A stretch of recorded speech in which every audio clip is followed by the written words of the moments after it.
Hello and welcome to Scotland. And what are we doing today? We're going into a shopping centre. Why are we doing that? Well, this is Ocean Terminal in Leith, and actually you have to go through the shopping centre if you're visiting the Royal Yacht Britannia. And it is windy, so let's go in there and film a bit more of this intro. Yeah, as you may have seen in a previous video, we've been taking a bus tour, and since we're on the bus tour and it went here, we got a discount. We thought we'd come to the Royal Yacht Britannia today. We've lived in Edinburgh for 12 years, we've never done it, so this is going to be a first time visit. There's a big propeller in the middle of the shopping centre. I'm not sure that's got anything to do with the yacht apart from nautical theme, Ocean Terminal. So yeah, we are going to go aboard the Royal Yacht Britannia, try it out, see what the tour is like. It's a yacht that was built in the 50s for the royal family, and the royal family used it throughout their time until 1999, I think it was, or late 90s, when Hong Kong was handed over to China. That was the last official use of the Royal Yacht Britannia, and now it's a floating museum. Here's the ticket office. Just looks like a shop in the shopping mall, doesn't it, Baz? Yeah. Let's go in. We get a little discount with our bus ticket, and also Baz has got a Blue Peter badge, so he should get in free. So we're about to go aboard, and we've just picked up. Look at this. It's got an audio tour. You just press little buttons, and you get to hear all about it. You looking forward to that, Baz? Yeah, also this kind of looks like a metal detector. Yeah. Yeah, it's a bit strange. You come through the door and they're going to do a metal detecting thing. We've got a great discount. Teachers, you get £5 off. Students, you get £5 off. And then on top of that, you can get your 10% off with the bus tour. It's a double whammy. You got in free with a Blue Peter badge. Apparently that's the Queen said this is the only place she can relax. So here we are, aboard ship any minute, but the tour starts in the port cabin. It's not very salubrious, is it? You come through an old shopping centre and then you go through a port cabin. I apologise, it's a temporary entrance. Okay, they're doing some work on this thing over here. That makes a lot more sense.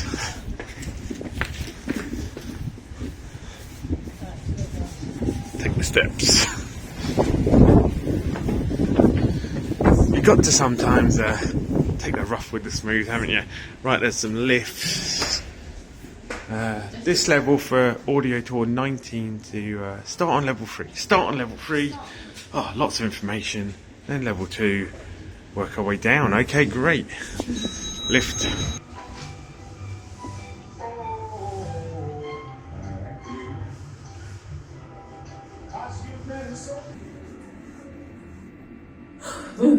Well, we're heading up to start our tour at the top of the Royal Yacht. Yeah, audio tours at the ready. Yeah. There is a tea room on board. Yes. There's a fudge shop, we've just noticed downstairs. Oh, if you need the bathroom when you get on board, it's a little bit tricky. I'd use the one in the shopping centre. It's hard to find. Let's go.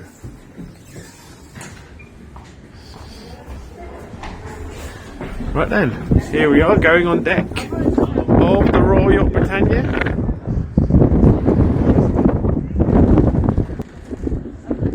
Apparently there are lots of these little guys to spot, so we'll be spotting corgis as we go around.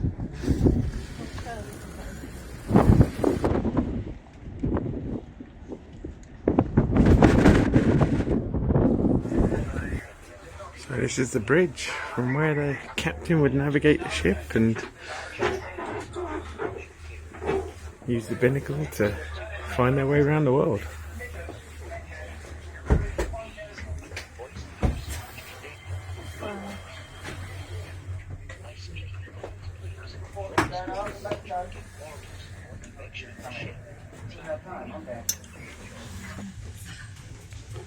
How is it there, Baz? Oh, you're trying that on? Never let a hat go by. Yeah, always try on the hats that everyone's tried on all day. Best way to get nits. But yeah, sitting here right in the front looking out. It's actually quite warm here. Is it quite warm? Okay. Are you the Admiral?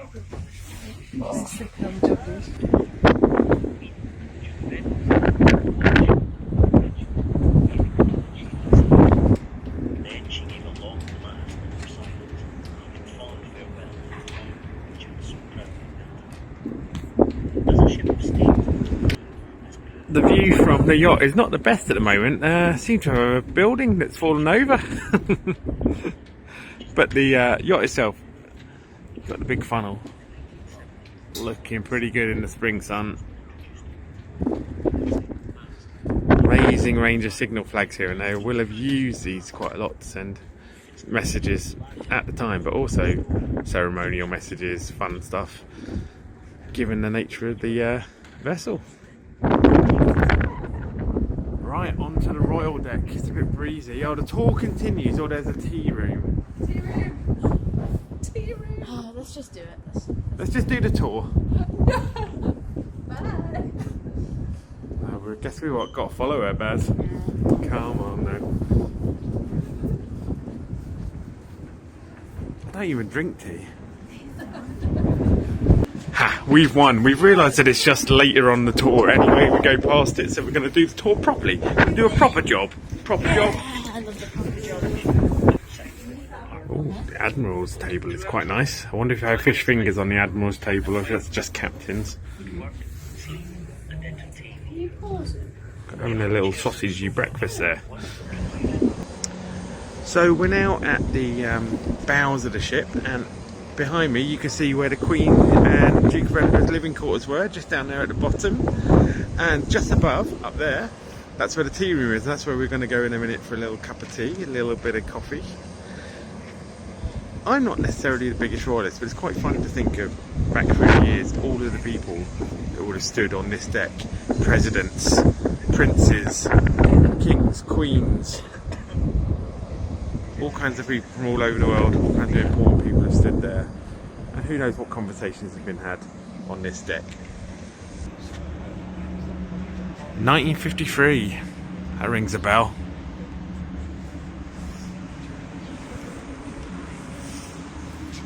Of course, that's when the Royal Yacht Britannia came into service. That ring a bell with you, Baz? I've done the same joke twice. It's terrible, right? Bell.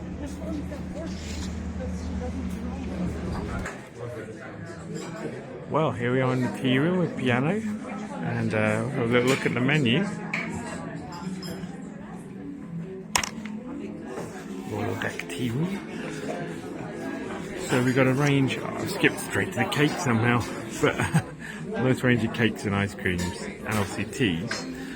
But there are also savoury things like soups, sandwiches, potato wedges, and a cream tea, of course, for £30.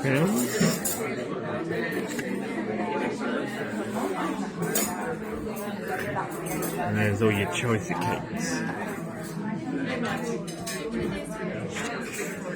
And for those of a frisky nature, all kinds of champagnes and other drinks are available. You gonna have any champagne, Baz? No. What are you having? Oh, well, I'll decide off camera. Oh, yeah. Having tea on the Royal Yacht, Baz?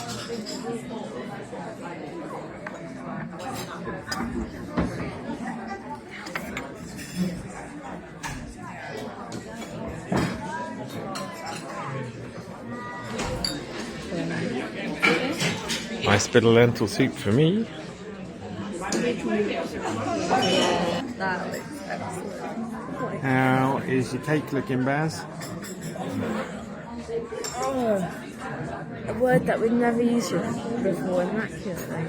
It looks lovely. Look at Food's that. gone. Yeah. Right, let's get on with this. Well, the tea room was really, really good. We enjoyed that. So, on with the tour. On with the top. So, here we are in the Queen's Sun Lounge.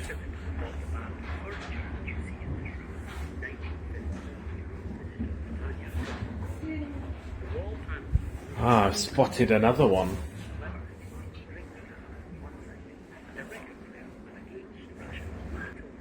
Just goes to show that, you know, royalty has the same fun as everyone else. These standard games that a lot of people have in their houses. So, here's the Queen's bedroom. She had her own. And a little doggy. 4 corgis hunted. 4? I've only seen 3. I've seen 4. Where was the number 2? come to the old-fashioned one. And another toy corgi in the Duke of Edinburgh's room. Good to have a good drinks cabinet. It looks like an ice machine as well.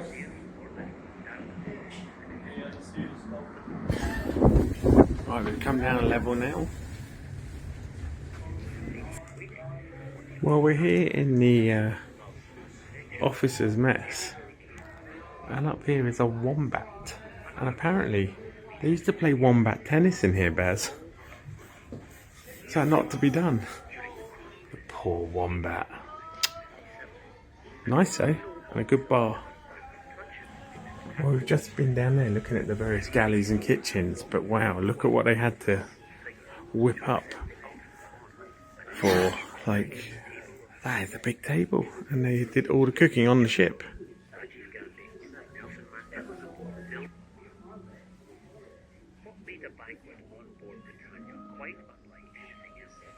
That's quite some table. This is where the Queen would do her work if she was on board. It's quite cosy. Love the chintzy look of the armchair there. So the interesting thing about Prince Philip's little room here that we just had is that obviously there's a phone over there for calling whoever, but he would phone the Queen who's just over there. It's interesting, isn't it, how people sometimes live slightly more separate lives. But it's nice to have your own space, even when you're on holiday. What is coming across is they really like playing games. There's this Triomino's board here. There's the stuff we saw earlier, my Prince Philip's uniform. But in their private little lounge here, we've got the backgammon out. Backgammon is a much better game than you might realise if you haven't played it. You think it's just rolling the odd dice. It's quite clever, quite tricky, quite strategic. I mean, it does basically look like my great uncle and aunt's house from about 1994. Well, we have been looking at the lovely and exclusive parts of the ship so far, haven't we, guys? But we are heading down into the bowels of the ship now, see the engine type areas, and we know that because we'd already nipped to the toilet down there. But yeah, it's been a nice tour. We've been enjoying it. Just going to enjoy a pint in the Petty Officers bar. It's not real. It's not real.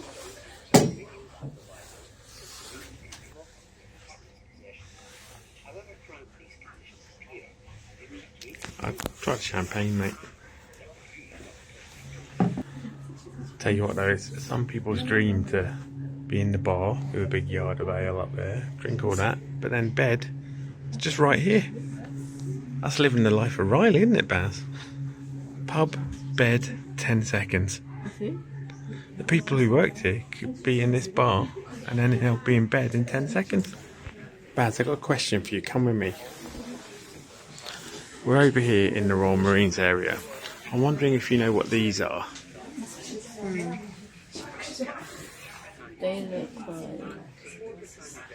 like mini DVD. Mini DVDs, there you go. That's what mini DVDs look like. Mini DVD by Pavarotti. So the naffy here has been turned into a little fudge and sweetie shop. If you want some fudge, it's $4.99 a piece. Or you can just grab some of these sweets. What'll it be, the whiskey sultana? Or the salty sea dog? Whiskey sultanas, but very. How many pubs do they need on this ship? All the messes have loads and loads of booze.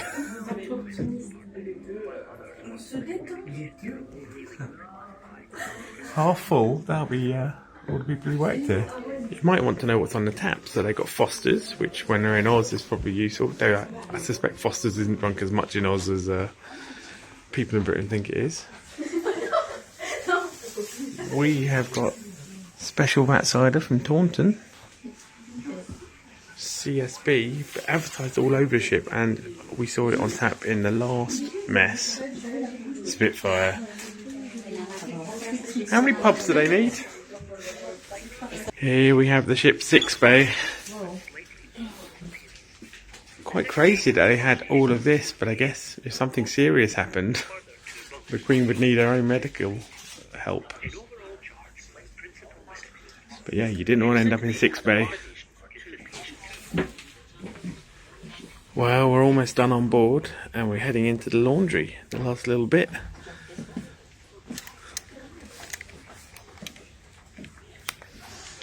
So yeah, more space here for laundry than there is for people who are sick. It's massive. Oh, look, a mangle. A general purpose press with a tapered buck. I've always dreamed of such a thing. That's a whole lot of bold, but we've just been hearing that apparently they'd have to change their uniform 6 times a day to keep it good enough to be seen in front of the Queen. But interestingly, the equipment, massive, all ordered from Amazon. So we've actually come back on board another way to see the engine room. Pretty impressive, eh, Baz? Is those the pipes? Oh, that's where the warp plasma manifold is. Must take a lot of replicators to make all that. Now, that is what I call a spanner. Look at that down there. And in case you can't tell the scale, because there's no one human in front of it, it's about the size of one of these. So a nice little runabout that they did for a while, take the bumpers off of and pop it up on the ship to travel around the world until cars got more reliable for the Queen everywhere. Nice little runaround. So that is our trip around the Royal Yacht Britannia. I think we all enjoyed it. I would definitely say it's worth coming to, especially if you've got a Blue Beater badge and a educator's badge and you can get some money off. Hey, did you enjoy it, Baz? As a kid review. Kid review, very good. Yeah. If you like Baz's reviews, we mainly do roller coaster reviews over on Roller Baz and Coaster Dad, don't we? Yep, Roller Baz and Coaster Dad. But for now, from Scotland, we will say see you next time on another fantastic trip somewhere in Scotland.